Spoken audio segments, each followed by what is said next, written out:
Tucking into our Christmas dinner, few of us worry about how far it's travelled to reach our plates. However, your Xmas fare could have clocked up a fair few miles before it reaches your plate.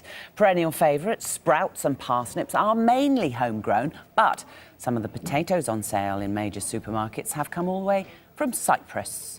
Add in a few green beans from Kenya, some baby corn from Thailand, and suddenly your plate is racking up quite a few miles. A smattering of Californian raisins and Turkish mixed fruit in the Christmas pud, and suddenly Britain's greatest dish isn't looking quite so local. The cheese board as well offers some redemption, but watch out for those continental cousins, Camembert and Brie, upping your carbon footprint. I'm joined now by the food critic, Andy Hayler. Afternoon.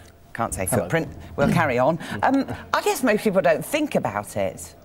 Yeah, I think above all you should be looking at what things taste like. So clearly things that are produced locally will tend to be tasting better than things that are tasted a long time, that have been frozen somewhere else and imported on a ship or flown in from somewhere a long way away.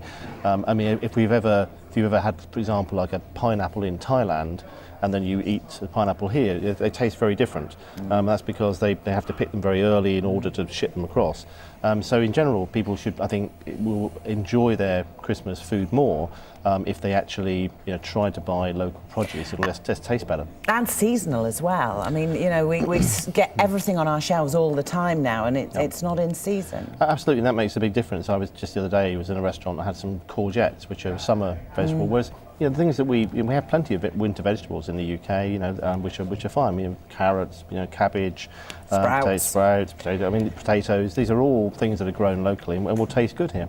Are the costs comparable? I mean, mass production is obviously going to be cheaper. If you look for something in a supermarket that is perhaps organic and grown in the West Country, are you going to be paying more for it? It is possible, but I think you have to sort of balance really the cost against the taste, and also if you care about the impact of all the sort of carbon, the air miles, if you like, that the things have travelled, you've got to think about that as well. But just from a pure taste viewpoint, you've got to be much better off almost always having things that are grown locally. What about turkeys then? I mean, they must come from the UK. Well, they mostly do. I saw an article recently which was saying that one of the supermarkets was importing turkeys from Brazil, and I'm pretty sure that turkeys can't fly. And, not that far anyway. Certainly weren't intended to be. And again, it's something that's being clearly frozen and then brought across and then defrosted. It's not going to taste the same as something that's fresh. I mean, people do, I think, in this day and age, look at things like that. I mean, cost is a factor, but also the carbon footprint. What else can people do at this time of the year that just gets a check on it? Well, I think you just look for where the things have come from. Just ask. I mean, certainly if you, for example, try to use local independent shops, maybe first, because that these people perhaps are more likely to source things from places they know from local sources.